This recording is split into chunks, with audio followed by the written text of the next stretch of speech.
Joining us now, Democratic Congressman Greg Landsman of Ohio. He is also co-sponsoring legislation that demands a full public release of the Epstein files. Congressman, thanks for taking the time. Let's start with the news of the day. Ghislaine Maxwell expected to meet with DOJ officials. Ahead of that, expected testimony to the House Oversight Committee next month. Can her testimony, can her interviews and answers be trusted? And do you trust Trump's DOJ and the GOP-controlled House to conduct these interviews? Well, I don't, and I think a growing number of Americans don't trust it either. I mean, they're in a full-blown, cover-up here, and it's becoming a little bit more clear why they're covering all of this up and withholding the files they said that they were going to release, in part because he's clearly in them, and I suspect that other people that he knows are in them, and that goes from the cover-up piece to the corruption piece, which is, you got these filthy rich folks who, allegedly did some terrible things, certainly for Epstein, did, unspeakable things, and now their friends, other filthy rich folks, are covering that up or protecting them. That is the kind of corruption the American people hate, and they shut down Congress. I'm literally standing outside the door of the House floor. It was supposed to be open today. We were supposed to be working. They shut it down because they don't want to deal with this issue, even though 80% of Americans are focused on it. Well, here's what the House Speaker told reporters yesterday about all this. Listen.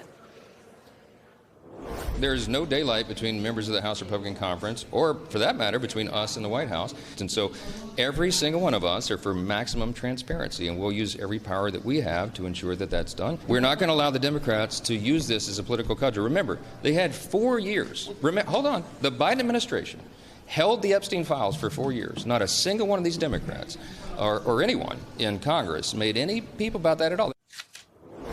Congressman, what's your response to that assertion about Democrats and how Speaker Johnson has handled the Epstein files more broadly? Well, I don't think anyone's buying the transparency piece. They'd literally shut down the United States Congress, the House of Representatives, so that they could avoid for the next 5-6 weeks any effort for transparency to release these files. And this was a group of people that said, look, this is so important. We're going to make it part of our campaign. Trump said, I'm going to release the files. Pam Bondi said, I got the files.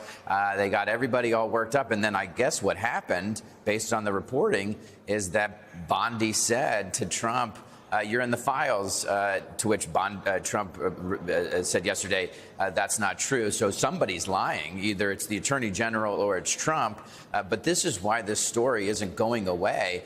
The American people hate a cover-up. They hate this kind of behavior, especially since they are so over the filthy rich, and the filthy rich getting everything they want. And that's what is at the heart of this story.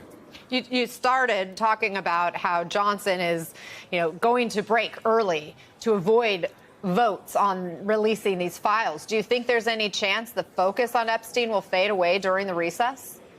I doubt it. But just for a minute, think about that. He shut down the United States Congress. There were no votes this week, and there were important things that they were trying to get done.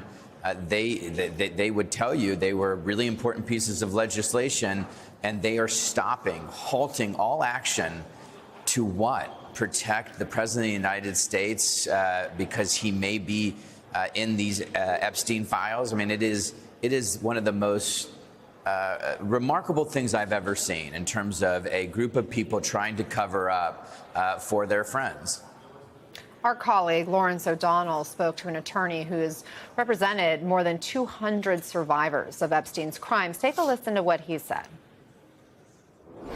Let's all remember, there were 5 victims at the heart of the sex trafficking trial against Ghislaine Maxwell. 2 are no longer with us. They're dead.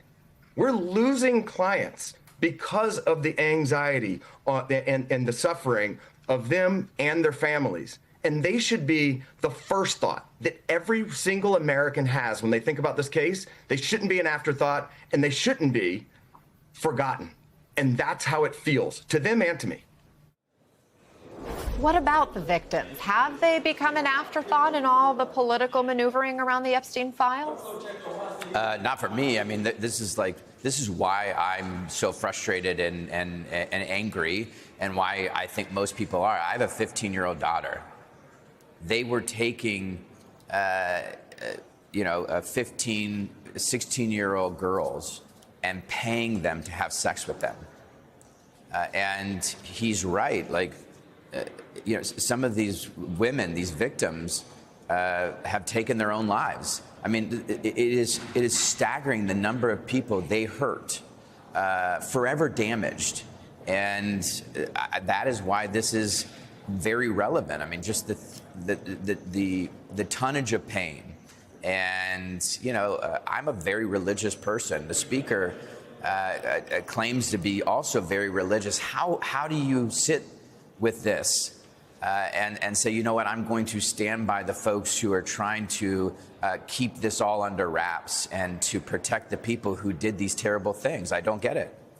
Democratic Congressman Greg Landsman of Ohio, thanks very much for joining us. I know you have much more to say as well about how Democrats can win back voters' trust and the issues that Democrats can focus on.